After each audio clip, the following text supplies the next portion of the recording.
नमस्कार, आप सभी का स्वागत है हमारे YouTube channel credible classes online tech में। और मैं आयुष प्रताप सिंह पुनः आपके लिए लेकर के आया हूं एक नई वीडियो, एक नया क्लास।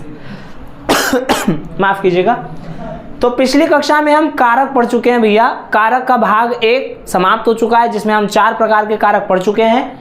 बचे हुए 4 प्रकार के कारक आज हम यहाँ पढ़ने वाले हैं, इसलिए इस वीडियो का नाम भी कारक भाग 2 है। ठीक, तो इसमें जो हम कारक पढ़ने वाले हैं उसमें हम 5वां कारक पढ़ने जा रहे हैं, जो कि है अपादान कारक। क्या है? अपादान कारक। अगर आप पहले का जो हमारा वीडियो है कारक भाग 1 नहीं देखे हैं तो आप जा करके देख लीजिए, लिंक नीचे डिस्क्रिप्शन में दिया हुआ है। और हमारे यूट्यूब चैनल पर भी वीडियो अवेलेबल है, हमारे व्हाट्सएप चैनल के, हमारे टेलीग्राम के ग्रुप में, हर जगह आपको ये वीडियोस अवेलेबल कराई गई हैं। आप वहाँ जा करके देख सकते हैं। तो पहला वीडियो देखिए ताकि ये भी अच्छे से समझ में आए। ठीक है, तो चलिए 5वां है अपादान कारक। कौन सा कारक है? अपादान कारक। क्या होता है? तो संज्ञा के जिस रूप से किसी वस्तु के अलग होने का भाव प्रकट होता है उसे अपादान कारक कहते हैं। संज्ञा के जिस रूप से किसी वस्तु के अलग होने का, क्या होने का? अलग होने का भाव प्रकट होता है, उसे अपादान कारक कहते हैं। उदाहरण के तौर पे देखें तो दूल्हा घोड़े से गिर पड़ा। दूल्हा घोड़े से गिर पड़ा, जो दूल्हा है वो घोड़े से गिर करके घोड़े से क्या हो गया? अलग हो गया। तो यहाँ अपादान कारक है।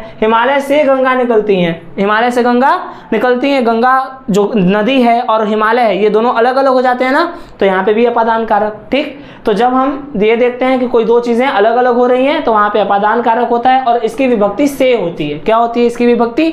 से। ठीक, चलिए अपना 6ठे नंबर का जो कारक है वो है संबंध कारक। कौन सा कारक? संबंध कारक।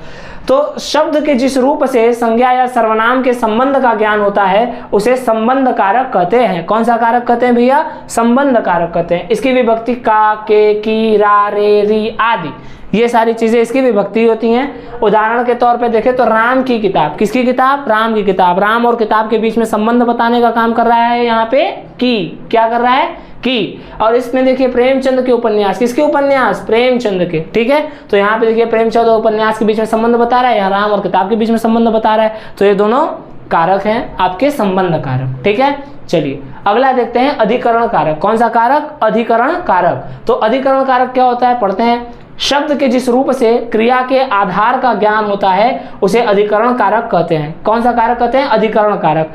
इसकी विभक्ति में, और, पर, किनारे, आश्रय आदि। ठीक, इसकी विभक्तियां होती हैं ये सब।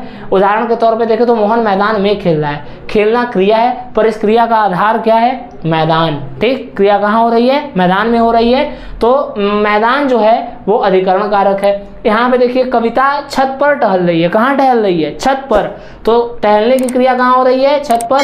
तो यहाँ पे जो पर है ये भी अधिकरण कारक का उदाहरण है। ठीक, उसके बाद 8वें नंबर पे है संबोधन कारक। कौन सा कारक? संबोधन कारक। लिखा है जिन शब्दों का प्रयोग किसी को बुलाने या पुकारने में किया जाता है उसे संबोधन कारक कहते हैं। कौन सा कारक कहते हैं? संबोधन कारक कहते हैं। इसका उदाहरण है हे भगवान, हे राम आदि। ठीक, तो ये रहा हमारा कारक। और आज 8 प्रकार के कारक एकदम समाप्त हो चुके हैं। बचा आगे का जो वीडियो जिसमें हम रस छंद अलंकार पढ़ने वाले हैं, काल पढ़ने वाले हैं, तो वो इसी तरह आगे हम पढ़ते रहेंगे।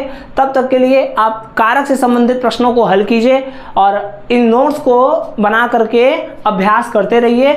आपको स्क्रीनशॉट लेना है तो ले लीजिए। चलिए, तो जैसा कि स्क्रीनशॉट ले चुके हैं तो आप अच्छे से नोट्स बनाइए, लिखिए, पढ़िए, रिवीजन करते रहिए और प्रश्नों को हल करते रहिए। ठीक, और मिलते हैं अगले वीडियो में। तब तक के लिए जय हिंद, नमस्कार।